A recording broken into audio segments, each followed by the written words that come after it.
ചാനലിലൂടെ പറയുകയാണ്, ഇന്ന് വരെ അറിഞ്ഞിട്ടോ അറിയാതെ ഒരു കുട്ടികളെ ഞാൻ ദ്രോഹിച്ചിട്ടില്ല. എൻ്റെ ജീവിതത്തിൽ എന്നെ ഒരുപാട് പേര് ചതിച്ചിട്ടുണ്ട്.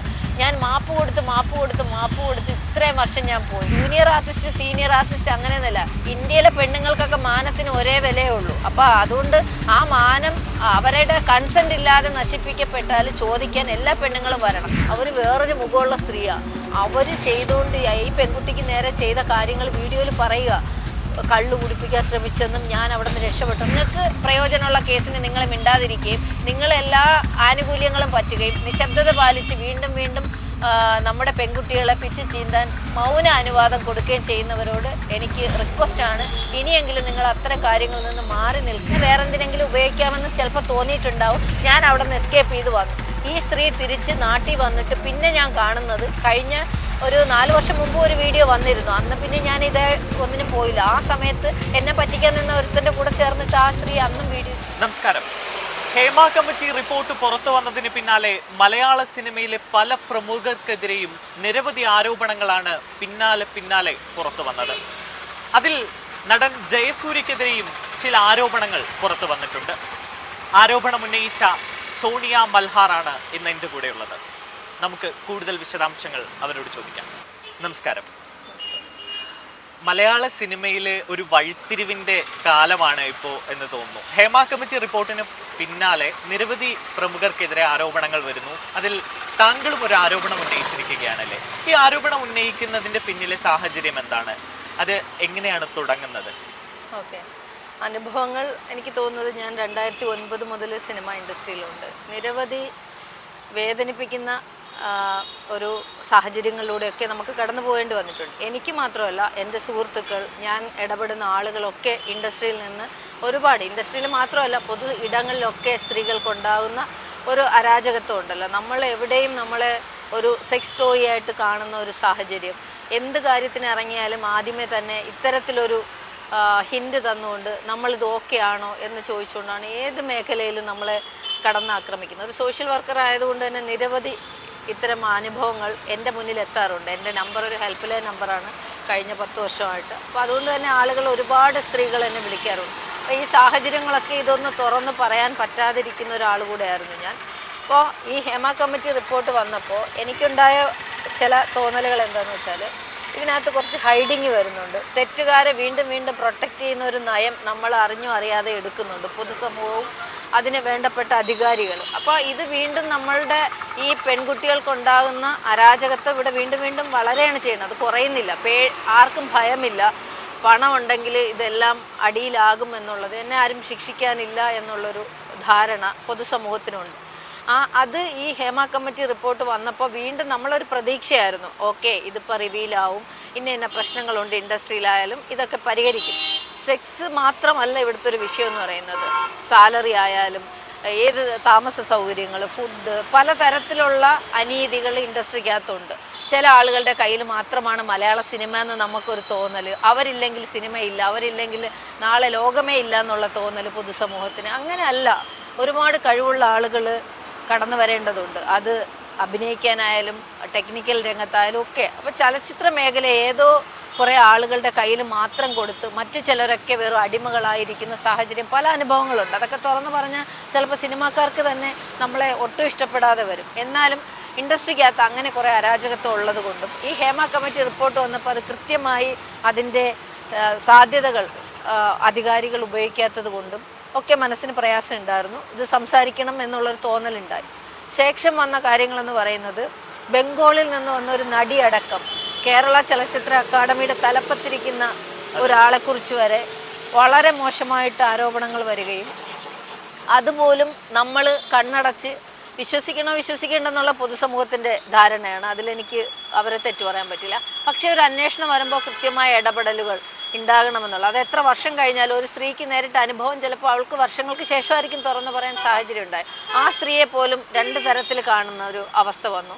അപ്പോൾ നമ്മുടെ നാട്ടിലെ പെൺകുട്ടികൾ കുറേ പ്രശ്നങ്ങളിലൂടെയാണ് പോകുന്നത് സിനിമ ഇൻഡസ്ട്രിക്കകത്ത്. അതെനിക്ക് നന്നായിട്ട് ബോധ്യമുള്ള കാര്യമാണ്.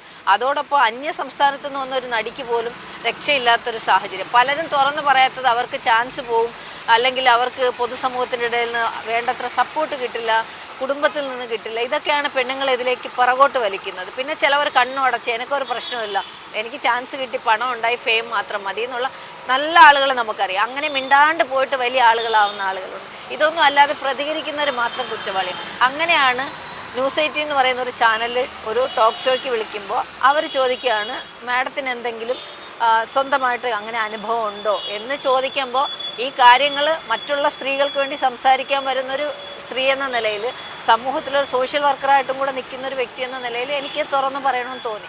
ഞാൻ പേര് പറയാതെ 2013 റിലീസായ ഒരു പടത്തിൻ്റെ ഷൂട്ടിൽ വെച്ച് തൊടുപുഴയിൽ വെച്ചിട്ടാണ് അതിലെ നായകൻ എൻ്റെ കൺസെൻ്റ് ഇല്ലാതെ എന്നെ കയറി പിടിക്കുന്നൊരു അവസ്ഥ ഉണ്ടായി എന്നുള്ളത് സത്യമാണ്. നമ്മൾ എത്ര വയസ്സായാലും നമ്മുടെ മെമ്മറി വർക്കാണെങ്കിൽ നമ്മളുടെ ജീവിതത്തിലുണ്ടായ നമുക്കിഷ്ടമല്ലാത്തൊരു സംഭവം ചോദിച്ചാൽ നമ്മളിനി ആരുടെ ഫേസ് ആയാലും അത് തന്നെയല്ലേ ഓർമ്മ വരും, അതല്ലാതെ വേറൊരാളെ ഓർമ്മ വരില്ല. സോ ഞാൻ ആ ഇൻസിഡൻറ്റ് നായകൻ്റെ പേരോ കാര്യങ്ങളോ ഒന്നും പറയാതെ ഞാൻ പറഞ്ഞത് ഇൻഡസ്ട്രിക്കകത്ത് പ്രശ്നങ്ങളുണ്ട്, അത് പരിഹരിക്കണം എന്ന് മാത്രമുള്ള സതുദ്ദേശത്തിൽ പറഞ്ഞൊരു കാര്യത്തിനെ സോഷ്യൽ മീഡിയയിലെ ചില വൃത്തികെട്ട ഫേസുകളും അതുപോലെ തന്നെ പിന്നെ അവരുടെ ഫാൻസുകാരായിരിക്കും, അവർ തന്നെ കണ്ടെത്തുന്നു ഇന്ന സിനിമയാണ്, ഇന്ന ആളാണ്, ഞാൻ തന്നെ അഭിനയിച്ച സാധനങ്ങൾ അവർ സ്ക്രീൻഷോട്ടായിട്ട് ഫേസ്ബുക്കിലും സോഷ്യൽ മീഡിയയിലും അയക്കുന്നു. അതിനുശേഷം എനിക്കെതിരെ ആരോപണങ്ങൾ വരുന്നു. ഞാൻ 2 കോടി രൂപ കടം വാങ്ങിയിട്ട് ഇപ്പോൾ ഒരു ഭൂമി ഉണ്ടാക്കാൻ വന്നൊരു സ്ത്രീയാണെന്നുള്ള രീതിയിൽ എൻ്റെ ഐഡൻറ്റിറ്റിയെ ചോദ്യം ചെയ്തു. തെറ്റ് ചെയ്തത് ഒരാൾ അവരെൻ്റെ സുഹൃത്തായി മാറിയെങ്കിൽ പോലും ചെയ്തിട്ടുണ്ട് എന്നുള്ളത് വാസ്തവമായതുകൊണ്ട് തന്നെ എനിക്കാരെയും ഭയക്കേണ്ട ആവശ്യമില്ല. അപ്പോൾ പണം വാങ്ങി എന്നുള്ളൊരു ആരോപണം വന്നപ്പോൾ ഞാൻ പെട്ടു. കാരണം എൻ്റെ ഹസ്ബൻഡ് മരണപ്പെട്ടിട്ട് 9 വർഷമാവുന്നു. ഞാനൊരു 4000 രൂപയുടെ വാടക വീട്ടിലാണ് ഇപ്പോൾ താമസിക്കുന്നത്. അത്രത്തോളം സ്ട്രഗിൾ ചെയ്ത് ഫാമിലിയെ കൊണ്ടുപോകുന്ന ഒരാളാണ്. അപ്പം ഞാൻ ഒരാളുടെയും പൈസ കടം വാങ്ങും, എൻ്റെ കയ്യിൽ ബുദ്ധിമുട്ടുണ്ടെങ്കിൽ കടം വാങ്ങും. എന്നെ ഒരുപാട് നല്ല മനുഷ്യർ സഹായിച്ചിട്ടുണ്ട്. ഇപ്പോഴും അങ്ങനെയാണ്. കാരണം വലിയ സിനിമാക്കാർക്ക് നമ്മൾ അഭിനയിക്കാൻ അറിയാത്ത ആളായതുകൊണ്ട് നമ്മളെ ചവിട്ടി പുറത്താക്കിയിട്ടുണ്ട്. അപ്പോൾ അതുകൊണ്ട് ചില ആളുകൾക്ക് നമ്മൾ ഓക്കെ എന്ന് തോന്നിയ 8ഓളം ആർട്ട് പടങ്ങളിൽ ലീഡ് റോള് ചെയ്യാൻ പറ്റി. അങ്ങനെയൊക്കെയാണ് ജീവിതം പോകുന്നത്. അപ്പോൾ ചില സമയത്ത് നമുക്ക് സിനിമയില്ല, കൊറോണയ്ക്ക് ശേഷം സിനിമയുടെ ഇത് കുറവും കൂടെയാണല്ലോ. അപ്പോൾ എനിക്ക് എന്നെ ആർട്ട് പടങ്ങളിൽ എൻ്റെ സേഫ് സോണാണ് ഞാൻ നോക്കുന്നത്. പണമോ അല്ലെങ്കിൽ വേറൊന്നുമല്ല, എനിക്ക് സേഫ്റ്റി ഉണ്ടോ എന്ന് ചോദിച്ചിട്ടാണ് ഞാൻ ഓരോ സിനിമയ്ക്കും പോകുന്നത്. അപ്പോൾ അതുകൊണ്ട് തന്നെ എനിക്ക് സാമ്പത്തികമായിട്ട് എൻ്റെ പേരിൽ ഒരു അലിഗേഷൻ വന്നപ്പോൾ അത് പറയണമെന്ന് തോന്നി. അതുകൊണ്ടാണ് ഈ തുറന്നു പറച്ചിലിൻ്റെ തുടക്കം അവിടെ നിന്നാണ്. ശരിക്കും ഇങ്ങനെ ജയസൂര്യ പെരുമാറിയപ്പോൾ ആദ്യം എന്താണ് മനസ്സിൽ തോന്നിയത്? പെട്ടെന്നൊരു പേടിയും സങ്കടം വന്നു, പേടി, പിന്നെ എൻ്റെ ഒരു ഇമേജ്, അതായത് അവർക്ക് നമ്മൾ കൊടുത്തിരുന്ന, അതിന് മുമ്പേ തന്നെ പുള്ളി കുറേ പടങ്ങളിലെ നായകനായിരുന്നു. പുള്ളിയെ നമ്മൾക്കെല്ലാം നിങ്ങളൊക്കെ ആരാധിക്കുന്ന പോലെ തന്നെ എൻ്റെ മനസ്സിലും ഒരു ഇഷ്ടം, അതായത് സിനിമാ നടന്മാരോട് പൊതുവെ നമ്മളതിൽ ആർട്ടിസ്റ്റ്, ഞാൻ ആ സമയത്തൊക്കെ ജൂനിയർ ആർട്ടിസ്റ്റായിട്ട് ജസ്റ്റ് സ്റ്റാർട്ട് ചെയ്തിട്ടേ ഉള്ളൂ. അപ്പം നമ്മൾ ആരാധനയോടെയാണ്, ഒരുപാട് ബഹുമാനത്തോടെയാണ് അവരെ കാണുന്നത്. അപ്പോൾ ആ ഇമേജിനൊരു കോട്ടം ആ സമയത്ത് എനിക്ക് തോന്നിയിരുന്നു. കാരണം അയ്യോ ഇങ്ങനെയാണോ എന്നുള്ളൊരിത് വന്നിരുന്നു. പിന്നെ മാപ്പ് പറഞ്ഞിരുന്നു. മാപ്പ് പറഞ്ഞപ്പോൾ അത് അവിടെ വെച്ച് സോൾവ് ചെയ്തൊരു കേസാണ്. ഞാൻ വീട്ടിൽ വന്ന് പറഞ്ഞിരുന്നു എന്നുള്ളതും എൻ്റെ അടുത്ത സുഹൃത്തുക്കളോട് ഇത് ഷെയർ ചെയ്തിരുന്നു എന്നുള്ളതും വാസ്തവം തന്നെയാണ്.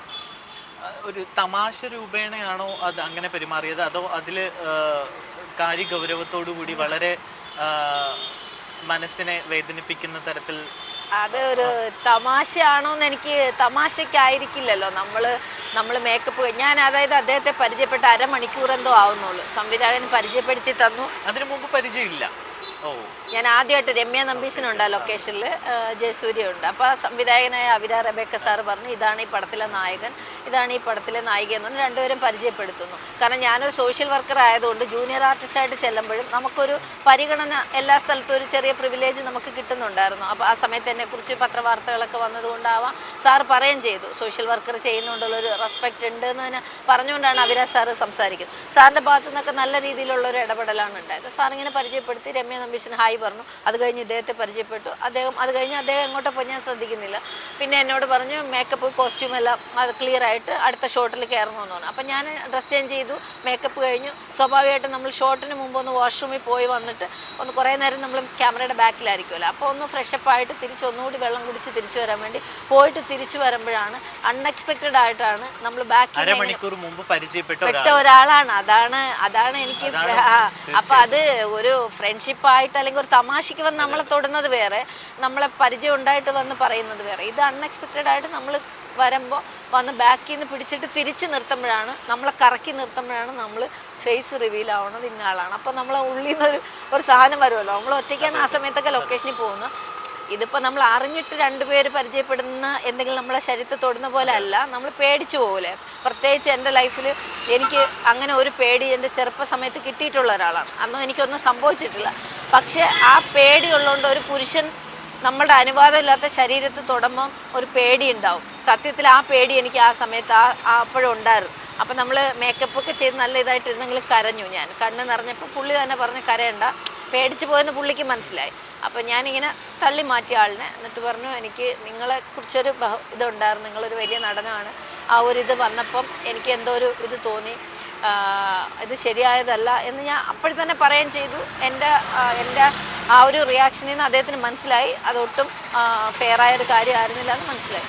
അപ്പോൾ അദ്ദേഹം പറഞ്ഞ 2 കാര്യങ്ങൾ ഇതാണ്. ഒന്ന്, സോഷ്യൽ വർക്കർ ആയതുകൊണ്ട് എനിക്ക് നിങ്ങളുടെ ബാഹ്യ സൗന്ദര്യമല്ല, നിങ്ങളുടെ മനസ്സ് ഭയങ്കര പ്യുവറാണ്. ആ മനസ്സിനെ ഇഷ്ടപ്പെട്ടതുകൊണ്ട് എനിക്ക് പെട്ടെന്ന് അങ്ങനെ തോന്നിയതാണ്. പിന്നെ അപ്പോഴിട്ടിരുന്ന ഡ്രസ്സിൻ്റെ കാര്യവും പറഞ്ഞു. ഒരു ബ്ലാക്ക് ടീഷർട്ടും ഒരു ബ്ലൂ ജീൻസുമാണ്, അതിലൊരു ഓഫീസ് സ്റ്റാഫായിട്ടുള്ളൊരു വേഷമാണ് ആ സിനിമയിൽ. അപ്പോൾ ഈ 2 കാര്യങ്ങളാണ് അദ്ദേഹം പറഞ്ഞത്. ആ സമയത്ത് അങ്ങനെ പെട്ടുപോയി എന്നുള്ളൊരു ഇതാണ് പറഞ്ഞിരുന്നത്. പക്ഷെ എത്ര ന്യായീകരിച്ചാലും അതുകൊണ്ടാണ് ഞങ്ങൾ ഇതേ കാര്യം പോലീസിനോട്, ഇപ്പം മീഡിയയോട് പറയുന്ന കാര്യം തന്നെയാണ് പോലീസ് ചോദിക്കുമ്പോഴും നമുക്ക് പറയാനുള്ളത്. കാരണം ഇതിൽ അങ്ങോട്ടും ഇങ്ങോട്ടും വെള്ളം ചേർക്കാനില്ല, ഉള്ള കാര്യം ഉള്ളതുപോലെ പറയുന്നത്. ഇതാരെങ്കിലും നമ്മളെ പൊളിറ്റിക്കലിയോ അല്ലെങ്കിൽ പൈസ തരാമെന്ന് പറഞ്ഞോ നാളെ ഫെയിം ഉണ്ടാവാനോ വന്ന് പറയുന്നൊരു സാധനമല്ല. എൻ്റെ ലൈഫിൽ 12 വർഷം ബാക്കിൽ എനിക്കൊരു സംഭവം ഉണ്ടായത്, ഞാൻ ഓപ്പണപ്പ് ആവുന്നത് സമൂഹത്തിൽ പെൺകുട്ടികൾക്ക് ഭയക്കാതെ ഇൻഡസ്ട്രിയിൽ വരണം, ആ ഒരു കാര്യം മാത്രമേ ഉദ്ദേശിച്ചുള്ളൂ. അപ്പോൾ അതുകൊണ്ട് ഇത് സെക്ഷൻ മാറൂലേ, 354 ആയി, സെക്ഷൻ മാറി. കൺസെൻറ്റ് ഇല്ലാതെ, ഇതാണ് നമ്മൾ മക്കളെ പഠിപ്പിക്കാനുള്ളത്. കൺസെൻറ്റ് ഇല്ലാതെ ഒരു പെൺകുട്ടിയുടെയും തോളി കൈവയ്ക്കാനോ അല്ലെങ്കിൽ അവരെ വേദനിപ്പിക്കുന്ന രീതിയിലോ അല്ലെങ്കിൽ വേറെ ഏതെങ്കിലും ഒരു അറ്റാക്കിന് വേണ്ടിയിട്ട് അവരെ ഹോൾഡ് ചെയ്യാനോ ഹഗ് ചെയ്യാനോ പാടില്ല. ഹഗ് ചെയ്യുന്നതിന് മുമ്പ് പെർമിഷൻ ചോദിക്കണം എന്നുള്ളൊരു കാര്യമാണ്. അത് വളരെ വലിയൊരു പാഠമാണ്. ഞാനിപ്പോഴും ആലോചിക്കുന്നത്, നമുക്കൊക്കെ കുട്ടികളുണ്ട്. അപ്പോൾ ഈ ഒരാളെ പെട്ടെന്ന് പിടിക്കുമ്പോൾ അത് അവരോട് അത്രയും ആത്മാർത്ഥമായിട്ട് അടുപ്പമുണ്ട്. അവരല്ലെങ്കിൽ അങ്ങോട്ടും ഇങ്ങോട്ടും ഒരു ഫ്രണ്ട്ഷിപ്പിൻ്റെ മോഡലൊക്കെ നമ്മളെല്ലാവരും അങ്ങോട്ടും ഇങ്ങോട്ടും തൊടാറുണ്ട്. പക്ഷെ അതല്ലാതെ ഒരാൾ കൺസെൻറ്റ് ഇല്ലാതെ വന്ന്, പ്രത്യേകിച്ച് ഒറ്റയടിക്ക് പരിചയപ്പെടുന്ന ഒരാൾ, ഒരു അൺനോൺ ആൾ, നമുക്കൊരിക്കലും അറിയാത്തൊരാൾ, അതിന് എത്ര വലിയ നടനായാലും ഏത് വലിയ മേഖലയിൽ ഇരിക്കുന്ന ആളെ ഒഫൻസാണ്. അതാണ് നമ്മൾ സമൂഹത്തെ പഠിപ്പിക്കാനുള്ളൊരു കാര്യം. ഈ സംഭവം നടന്നതിന് ശേഷം ആ സിനിമയുടെ സെറ്റിൽ തന്നെ ഉണ്ടായിരുന്നല്ലോ, എങ്ങനെയായിരുന്നു ആ മാനസികാവസ്ഥ? അത് വളരെ ബുദ്ധിമുട്ടായിരുന്ന ഒരു അവസ്ഥയിലൂടെ ആയിരിക്കും കടന്നു പോയിട്ടുണ്ടാവുക. തീർച്ചയായിട്ടും ഞാനിവിടുന്ന് ഭയങ്കര ഹാപ്പി ആയിട്ടാണ് പോണത്. നമുക്ക് അതിനകത്തൊരു കരട് വീണ പോലെ ഒരു സാധനം തോന്നുമല്ലോ. പിന്നെ വീട്ടിൽ പറയാൻ പറ്റുന്നില്ല, കാരണം ഹസ്ബൻഡ് നാട്ടിലാണുള്ളത്. അപ്പോൾ ഫോണുണ്ട്, നോക്കിയുടെ ഒരു ഫോണൊക്കെ കയ്യിലുണ്ട് എൻ്റെ കയ്യിൽ. പക്ഷെ വിളിച്ച് പറയാനുള്ള ധൈര്യമില്ല.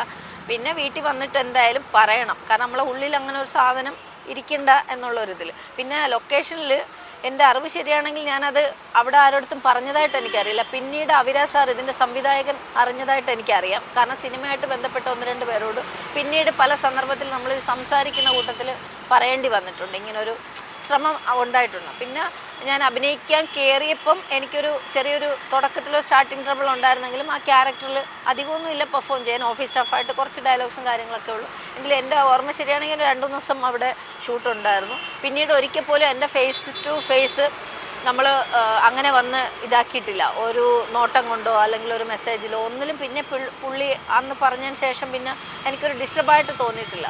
അപ്പം ഞാനത് പിന്നെ മനസ്സിനെ പറഞ്ഞ് ഇതാക്കി ഓക്കെ. പക്ഷേ ഇൻഡസ്ട്രിക്കകത്ത് അപ്പോഴും എനിക്ക് വലിയ പിടിയില്ല.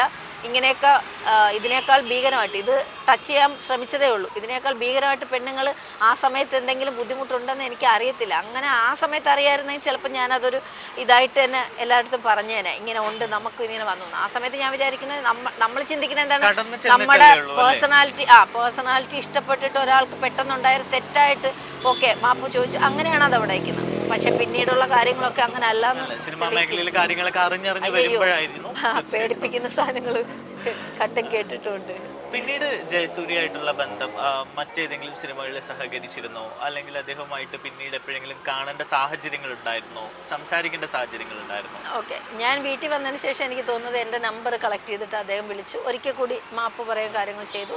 നല്ല സുഹൃത്തായിരിക്കാം, അങ്ങനെ തെറ്റുപറ്റിപ്പോ എന്നുള്ളൊരിത് അന്നത്തെ സമയത്ത് പറഞ്ഞിട്ടുണ്ടായിരുന്നു. പിന്നെ അതിന് ശേഷം ഞാൻ സോഷ്യൽ വർക്കർ ആയതുകൊണ്ട് തന്നെ ഞാൻ നേരത്തെ പേട്ടനായിട്ടിരുന്ന ഒരു NGOയുടെ ഒരു പ്രോഗ്രാമിന് അദ്ദേഹത്തെ കോൺടാക്ട് ചെയ്യും.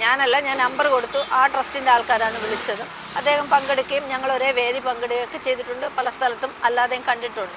പക്ഷേ ഒരിക്കൽ പോലും അന്ന് നമ്മൾ മേടിച്ചൊരു റെസ്പെക്റ്റ് ഇല്ലേ, നമ്മൾ ചോദിച്ചു മേടിച്ച റെസ്പെക്റ്റ് അദ്ദേഹം അത് കീപ്പ് ചെയ്തുകൊണ്ട് തന്നെയാണ് പോയത്. ഒരിക്കൽ പോലും പിന്നീട് എൻ്റെ ലൈഫിൽ എനിക്കില്ലാത്തത് പറയാൻ പാടില്ലല്ലോ, ഒരിക്കൽ പോലും ഒരു ബുദ്ധിമുട്ടുണ്ടാക്കില്ല. പകരം ഞാനിടുന്ന സ്റ്റാറ്റസോ കാര്യങ്ങളോ കണ്ടിട്ട്, പാവങ്ങളെ സഹായിക്കാൻ വേണ്ടിയിട്ട് ഇടുന്ന സ്റ്റാറ്റസോ കണ്ടിട്ട് ആളുകളെ സഹായിക്കാറുമുണ്ട്. അപ്പോൾ എനിക്ക് തോന്നുന്നു ഒരു 1 ഇയർ ബാക്കിൽ വട്ടിയൂർക്കാവിലുള്ള ഒരു അമ്മയും 3 പെൺകുട്ടികളും, അവരച്ഛൻ മരണപ്പെട്ടതാണ്, അവർ വീട്ടിൽ പട്ടിണിയാണ്, കുട്ടികൾക്ക് പഠിക്കാൻ നിവർത്തിയില്ല, അവർ ആത്മഹത്യ ചെയ്യാൻ തീരുമാനിച്ചെന്ന് പറഞ്ഞിട്ട് ആ അമ്മ എന്നെ വിളിക്കുമ്പോൾ ഞാനിങ്ങനെ രാത്രി ഒരു 11 മണിയൊക്കെ കഴിഞ്ഞൊരു സ്റ്റാറ്റസ് ഇട്ടായിരുന്നു ഈ ഒരു സബ്ജക്റ്റ്.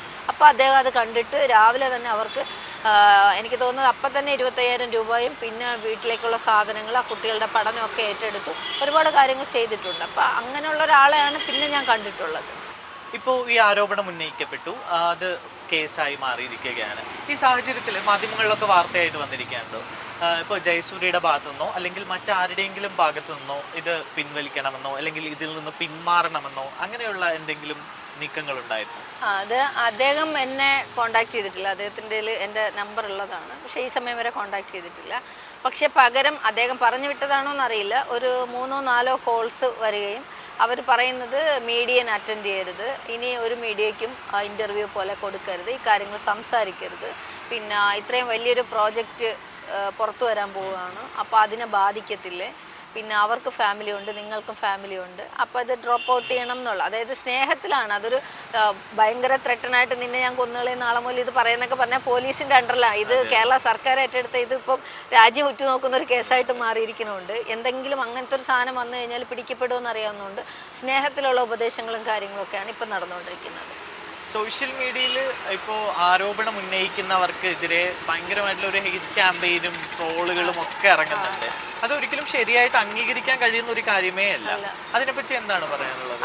എനിക്ക് അവരോടൊക്കെ പറയാനുള്ളത്, നിങ്ങളുടെ ജീവിതമാർഗമായിരിക്കും. ഇപ്പോൾ അവർ ചില ഓൺലൈൻ മാധ്യമങ്ങളൊക്കെ അവർ ജീവിക്കുന്നുണ്ടാവും, നല്ല പൈസ കിട്ടുന്നുണ്ടാവും. പക്ഷേ നിങ്ങൾ ചിന്തിക്കാനുള്ളത്, നിങ്ങളുടെ വീട്ടിൽ സഹോദരിയോ അമ്മയോ നിങ്ങൾക്ക് ഏതെങ്കിലും ഒരു പെൺ സുഹൃത്തെങ്കിലും നിങ്ങളൊരല്പമെങ്കിലും വാല്യൂ വെക്കുന്നുണ്ടെങ്കിൽ, ഒരു സ്ത്രീ വന്നൊരു കാര്യം പറയുമ്പോൾ അതിൻ്റെ സത്യസ്ഥിതി പുറത്ത് വരുന്നത് വരെ ക്ഷമയോടെ ഇരിക്കുക. നിങ്ങൾ ആ സ്ത്രീ ഫേക്ക് ആണെങ്കിൽ നിങ്ങൾ ചെയ്തു, അതിനും ഒരു സമയമുണ്ട്. പക്ഷേ ഒരാൾ വന്നൊരു ആരോപണം ഉന്നയിക്കുമ്പോൾ തന്നെ അവരെക്കുറിച്ച് മോശമായിട്ട് ട്രോളുകളും ഭയങ്കരമായിട്ട്. പിന്നെ എന്നെ സംബന്ധിച്ച് ഞാൻ ഈ സോഷ്യൽ വർക്കറായിട്ട് രംഗത്ത് ഇറങ്ങിയപ്പോൾ തന്നെ ഞാൻ ഇതെല്ലാം സഹിക്കാൻ തയ്യാറായിട്ട് നിൽക്കുന്ന ഒരാളാണ്. അതുകൊണ്ട് എന്നെ സംബന്ധിച്ച് നിങ്ങൾ ഇനി എന്ത് എഴുതി വെച്ചാലും എന്നെ സംബന്ധിച്ച് എനിക്ക് അത് ബാധിക്കത്തില്ല. പക്ഷേ അങ്ങനെയല്ല, ചെറിയ മക്കൾ വന്നിട്ട്, ചെറിയ കുട്ടികൾ, ഇപ്പം സിദ്ദീഖ് സാറിനെതിരെ പരാതി കൊടുത്ത കുട്ടി എന്നോട് പറഞ്ഞിരുന്നു, അവൾ പോകുന്ന ട്രോമയുണ്ട്. അപ്പോൾ അവരൊക്കെ എന്ന് പറഞ്ഞാൽ ഇത് താങ്ങാൻ പറ്റത്തില്ല. അപ്പോൾ ചെറിയ മക്കളൊക്കെ നമ്മുടെ മുമ്പിൽ പിച്ച് കീറപ്പെടുമ്പോൾ നിങ്ങൾ ഈ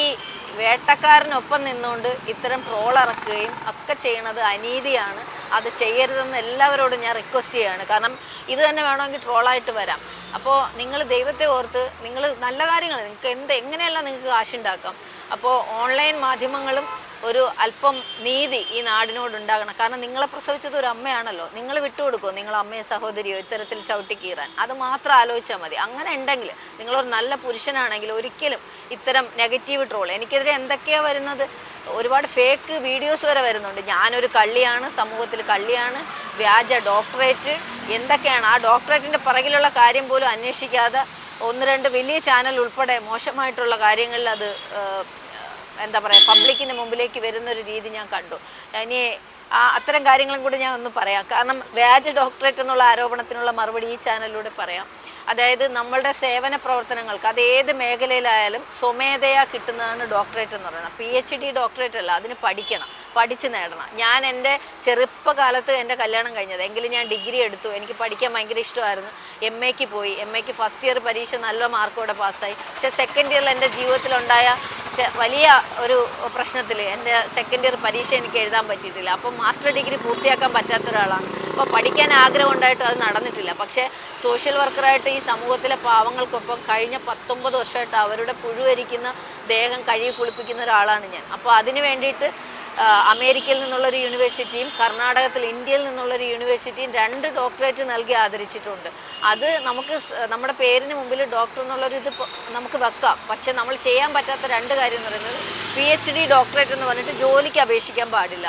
പിന്നെ MBBS ഡോക്ടർ എന്ന വ്യാജേന ആരെയും ചികിത്സിക്കാനോ മരുന്ന് കൊടുക്കാനോ പാടില്ല.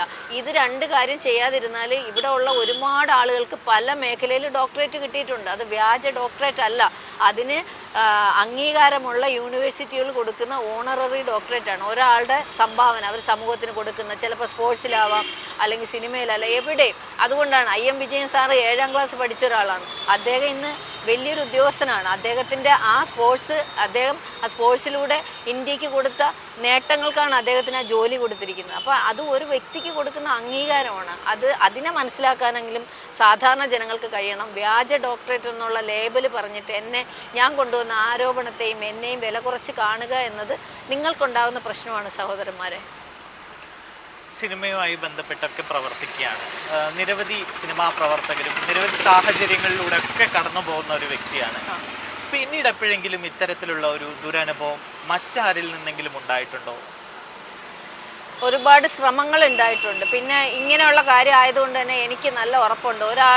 പിന്നീട് ഞാൻ ലൊക്കേഷനിൽ പോകുമ്പോൾ പിന്നീട് എപ്പോഴും ഒരു ലേഡിയെ കൂടെ കൊണ്ടുപോകാറുണ്ട്. ഒന്നാമത് അത് കഴിഞ്ഞ് ആദ്യത്തെ ആ സിനിമ കഴിഞ്ഞ് വന്നിട്ട് ഇത് ഹസ്ബൻഡിനോട് പറഞ്ഞ സമയത്ത് 2-3 പടത്തിലേക്ക് പിന്നെ വിട്ടില്ല. കാരണം നമ്മളൊരു കംഫർട്ട് അല്ലാത്തൊരു സിറ്റുവേഷനിലാണ് പോകുന്നതെന്ന് തോന്നിയുകൊണ്ട് സിനിമ വേണ്ടാന്ന് പറഞ്ഞിരുന്നു. പിന്നീട് എൻ്റെ ഹസ്ബൻഡിൻ്റെ അമ്മ സ്ട്രോക്ക് വന്നിട്ട് കിടപ്പിലായി. എനിക്ക് കിട്ടുന്ന ചെറിയ വരുമാനം പോലും എൻ്റെ കുടുംബത്തിനൊരു താങ്ങായതുകൊണ്ട് സിനിമ വിടാൻ പറ്റാത്തൊരു സാഹചര്യം വന്നപ്പോൾ ഞാൻ വീണ്ടും സിനിമയിലേക്ക് വന്നു. അപ്പോൾ കംഫർട്ട് ആദ്യം ചോദിക്കും. എനിക്ക് ഞാൻ പോകുന്ന സ്ഥലത്ത് എനിക്ക് സിംഗിൾ റൂം വേണമെന്നും റൂം ഷെയറിങ് പറ്റില്ല എന്നും റൂമിൽ ആരും വരാൻ പാടില്ല എന്നും ഞാൻ സ്ട്രിക്റ്റായിട്ട് പറഞ്ഞിട്ടാണ് ഓരോ പടങ്ങൾക്കും പോയിട്ടുള്ളത്.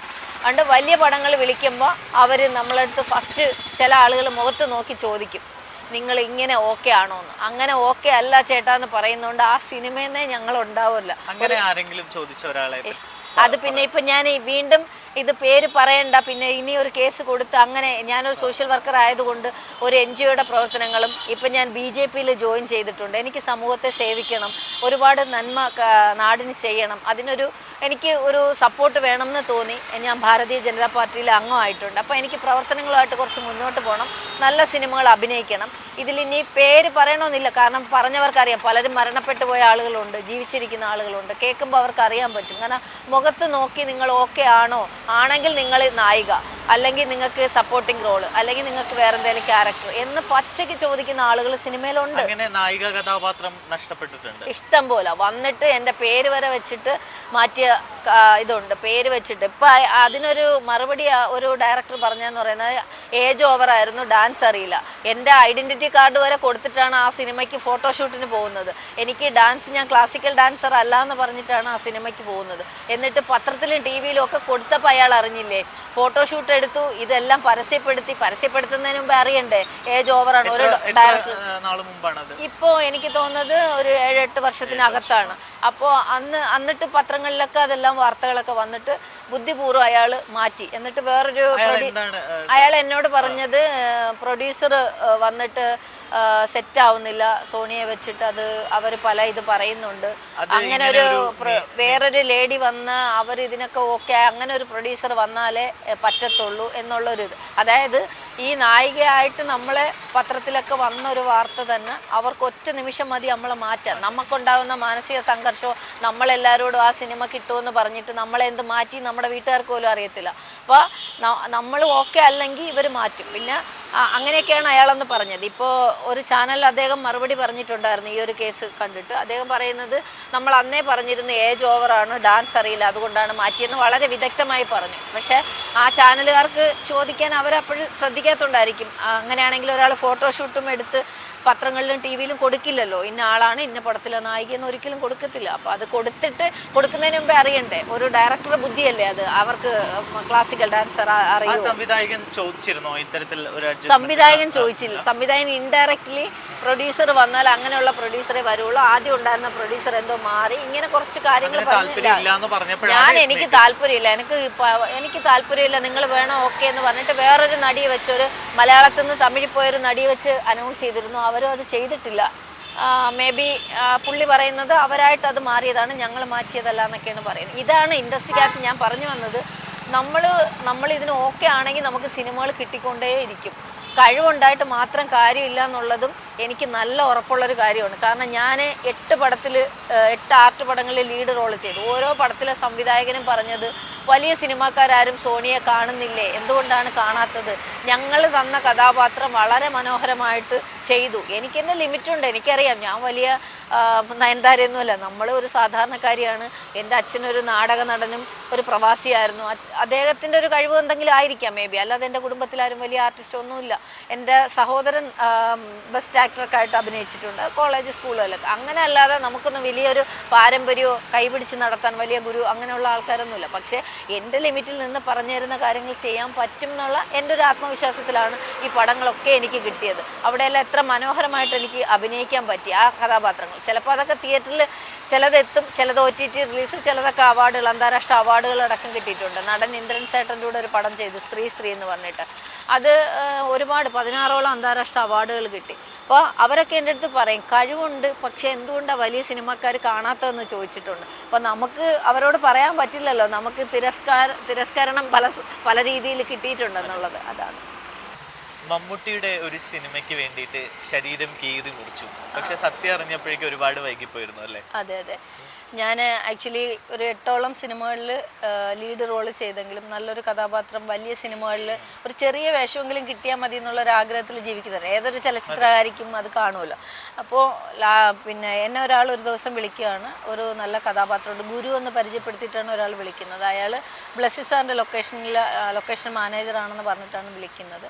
വിളിച്ചിട്ട് പറഞ്ഞത് പിന്നെ ഫോട്ടോ അയക്കണം, ഇങ്ങനെ ഒരു സിനിമ ഉണ്ടെന്ന് പറഞ്ഞു. ലാസ്റ്റ് ബ്ലസ്സി സാറിൻ്റെ സംവിധാനം, മമ്മൂക്ക നായകൻ, പിന്നെ അതിനകത്ത് മമ്മൂക്കയുടെ നായികയായിട്ടുള്ള കഥാപാത്രമാണ്, പിന്നെ ക്യാൻസർ പേഷ്യൻ്റായിട്ടുള്ള ഒരാളാണ്. അപ്പം മുടി പൊഴിയും, ഒറിജിനലി മുടി പൊഴിയുന്ന പോലെ ആവും, പിന്നെ മുടി മുട്ടയടിക്കാൻ തയ്യാറാണോ എന്ന് ചോദിച്ചു.